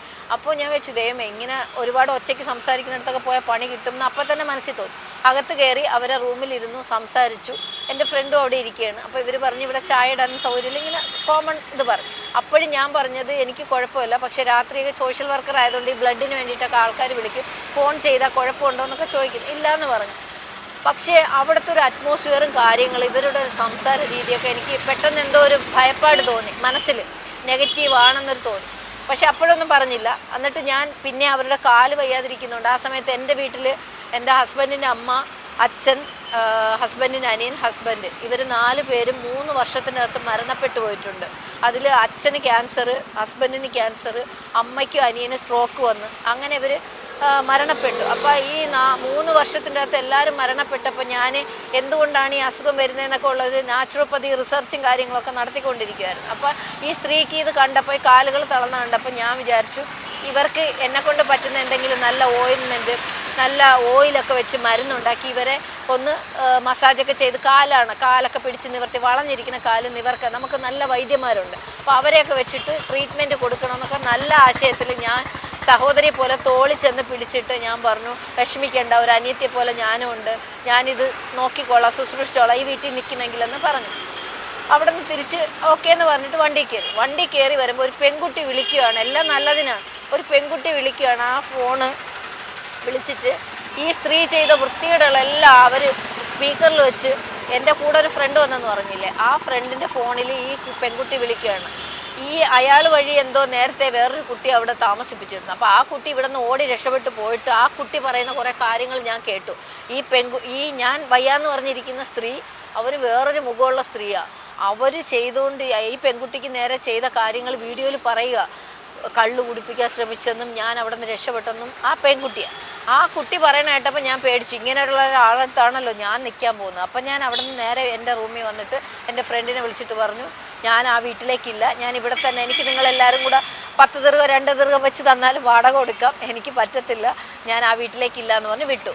അന്ന് രാത്രി അവർ എന്നെ വിളിച്ചിട്ട് അവർ പറഞ്ഞു, സോണിയ മൽഹാറിന് ഇത്രയും ഫേസ്ബുക്കിലൊക്കെ ഫോളോവേഴ്സ് എങ്ങനെയാണ് വരുന്നതെന്ന് ചോദിച്ചു. പൈസ കൊടുക്കുക ആർക്കും? ഞാൻ പറഞ്ഞു, എനിക്ക് PR വർക്ക് ചെയ്യാൻ ആരുമില്ല, ഞാൻ ഒറ്റയ്ക്കാണ്, അത് ആളുകൾ സ്വമേധയെ സോഷ്യൽ വർക്കർ ആയതുകൊണ്ട് ഫോളോ ചെയ്യണമായിരിക്കും. അപ്പോൾ അവർ പറഞ്ഞു എനിക്കൊരു യൂട്യൂബ് ഉണ്ട്, ആരും കാണുന്നില്ല, ഒരു മണ്ണാങ്കട്ടയില്ല, പൈസയൊന്നും കിട്ടുന്നില്ല, എന്തെങ്കിലും ഒരു വൈറലാവാൻ ഒരു വിദ്യ പറഞ്ഞു തരുമോ, എന്നിട്ട് എനിക്ക് എന്നെ ഒന്ന് പ്രൊമോട്ട് ചെയ്യുമോ എന്ന്. അപ്പോൾ അവർ പടച്ചോനെക്കുറിച്ചും ഖുറാനെക്കുറിച്ചും എല്ലാവരെക്കുറിച്ചും വൃത്തിയോട് പറയുന്ന ഒരു സ്ത്രീ, ആ സ്ത്രീയുടെ വീഡിയോ എല്ലാവരും ബ്ലോക്ക് ചെയ്ത് ഓടുകയാണ് ചെയ്യണം. അപ്പോൾ ഞാൻ പറഞ്ഞു അത് എൻ്റെ ഫേസ്ബുക്കിലൂടെ ഷെയർ ചെയ്യാൻ പറഞ്ഞു. ഞാൻ പറഞ്ഞു എൻ്റെ പൊന്ന് താത്ത, നിങ്ങൾ വേറെ എന്തെങ്കിലും നല്ല കാര്യം പറഞ്ഞാൽ ഞാൻ ഷെയർ ചെയ്യാം, പക്ഷേ ഈ വക വൃത്തിയോടൊന്നും എൻ്റെ ഫേസ്ബുക്കിലൂടെ ഷെയർ ചെയ്യാൻ പറ്റില്ല. അപ്പോൾ അവർക്ക് എന്നോട് വൈരാഗ്യമായി. പിന്നെ ഞാൻ അവരുടെ വീട്ടിൽ പോയി താമസിച്ചില്ല. എന്നെ വേറെ എന്തിനെങ്കിലും ഉപയോഗിക്കാമെന്ന് ചിലപ്പോൾ തോന്നിയിട്ടുണ്ടാവും. ഞാൻ അവിടെ നിന്ന് എസ്കേപ്പ് ചെയ്ത് വന്നു. ഈ സ്ത്രീ തിരിച്ച് നാട്ടിൽ വന്നിട്ട് പിന്നെ ഞാൻ കാണുന്നത് കഴിഞ്ഞ ഒരു 4 വർഷം മുമ്പ് ഒരു വീഡിയോ വന്നിരുന്നു. അന്ന് പിന്നെ ഞാൻ ഇതേ ഒന്നിനും പോയില്ല. ആ സമയത്ത് എന്നെ പറ്റിക്കാൻ നിന്ന ഒരുത്തൻ്റെ കൂടെ ചേർന്നിട്ട് ആ സ്ത്രീ അന്നും വീഡിയോ ചെയ്തത് ഇതാണ്. സോണിയ മൽഹാർ ചെറിയ കുട്ടികളെ കടത്തുന്ന ഗ്യാങ്ങിലുള്ള പെണ്ണാണ്. ഇവിടുന്ന് കുട്ടികളെ കടത്തി ദുബായിൽ വിട്ട് പൈസ ഉണ്ടാക്കുന്ന ആളാണ്. പിന്നെ എല്ലാ ആളുകളെയും വിസ തട്ടിപ്പിൽ പെടുത്തുന്ന ആളാണ്. എന്നെ എന്തൊക്കെ പറയാൻ പറ്റും അത് മൊത്തം പറയുന്ന ആളാണ്. എൻ്റെ പൊന്നു സഹോദരങ്ങളെ, ഈ വീഡിയോയിലൂടെ ഞാൻ പറയുകയാണ്, ഞാൻ ഇന്ന് വരെ ഒരാളെ പോലും എൻ്റെ മകന് വേണ്ടി ഒരു വിസയ്ക്ക് ആളോട് സംസാരിച്ചിട്ടുണ്ടെന്നല്ലാതെ എൻ്റെ കുടുംബത്തിൽ പോലും ഒരാൾക്ക് വേണ്ടിയിട്ട് ഒരു വിസയോ ഞാൻ വഴി ഏതെങ്കിലും ഒരു കുട്ടികളെ ഞാൻ പുറത്തോട്ട് വിടുകയോ ചെയ്തിട്ടില്ല. പക്ഷേ പുറത്ത് ഉക്രൈൻ പോലെയുള്ള രാജ്യങ്ങളിൽ വാറ് വന്നപ്പോൾ അവരെ പോലുള്ളവരെ റെസ്ക്യൂ ചെയ്യാനായിട്ട് കേരളത്തിലെ നല്ല മനസ്സുള്ള ആളുകൾ, അമേരിക്കയിലെ ഒരു ചാൻസലർ ടോം സാറ്, ഇവരെ പോലുള്ള അൽഫോൺസ് കണ്ണന്താന, ഇവരെ പോലുള്ള ആളുകളോടൊപ്പം സർക്കാരിനൊപ്പം നിന്ന് പല രാജ്യങ്ങളിൽ പെട്ടിട്ടുള്ള കുട്ടികളെ, ആയിരക്കണക്കിന് കുട്ടികളെ റെസ്ക്യൂ ചെയ്ത് നാട്ടിൽ കൊണ്ടുവരാൻ ഞാൻ ഇടപെട്ടിട്ടുണ്ട്. അല്ലാതെ ഒരാളെ അങ്ങോട്ട് വിട്ടിട്ടില്ല. ഏതെങ്കിലും രാജ്യത്ത് പെട്ടവരെ തിരിച്ചു കൊണ്ടുവരാൻ ഞാൻ ശ്രമിച്ചിട്ടുണ്ട്. അതാണ് ഞാൻ ചെയ്തത്. എന്നിട്ട് എനിക്കെതിരെ ഇത്രയും വലിയ അലിഗേഷൻ പറഞ്ഞ് വീഡിയോയിലൂടെ മറ്റേ സുരേഷ് സാർ പറഞ്ഞതുപോലെ ആഹാരത്തിനുള്ള വക കണ്ടെത്തുന്നു. പക്ഷേ വളരെ മോശമാണെന്ന് മാത്രമേ പറയാനുള്ളൂ. ഞാൻ ഈ ഒരു ചാനലിലൂടെ പറയുകയാണ്, ഇന്ന് വരെ അറിഞ്ഞിട്ടോ അറിയാതെ ഒരു കുട്ടികളെ ഞാൻ ദ്രോഹിച്ചിട്ടില്ല. എൻ്റെ ജീവിതത്തിൽ എന്നെ ഒരുപാട് പേര് ചതിച്ചിട്ടുണ്ട്. ഞാൻ മാപ്പ് കൊടുത്ത് ഇത്രയും വർഷം ഞാൻ പോയി.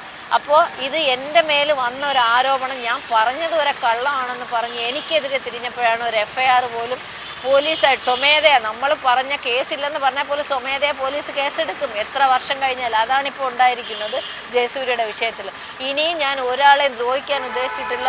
പൊതുസമൂഹത്തിൽ ഒരു നല്ല സ്ത്രീയായിട്ട്, നല്ലൊരു അമ്മയായിട്ട്, നല്ല സിനിമകൾ വന്നാൽ അതിൽ അഭിനയിച്ച് സോഷ്യൽ വർക്കും ചെയ്ത് നല്ല പൊതുപ്രവർത്തനം ചെയ്ത് ഈ നാട്ടിൽ ജീവിക്കണം എന്നാണ് ആഗ്രഹം. ഒരുപാട് നല്ല മനുഷ്യർ എനിക്ക് വേണ്ടിയിട്ട് എൻ്റെ കൂടെ ഹെൽപ്പ് ചെയ്തിട്ടുണ്ട്. മാധ്യമപ്രവർത്തകരായാലും നിങ്ങളെപ്പോലെയുള്ള ഓൺലൈൻ മീഡിയാസ് ആയാലും ഒരുപാട് പ്രവാസികൾ, സഹോദരങ്ങൾ, എൻ്റെ നാട്ടുകാർ തുടങ്ങി എല്ലാവരോടും ഈ സമയത്ത് കേരള പോലീസിലെ ഒരുപാട് നല്ല ഉദ്യോഗസ്ഥരെ ഈ സമയത്ത് പരിചയപ്പെട്ടു. എല്ലാവരോടും നന്ദിയുണ്ട്.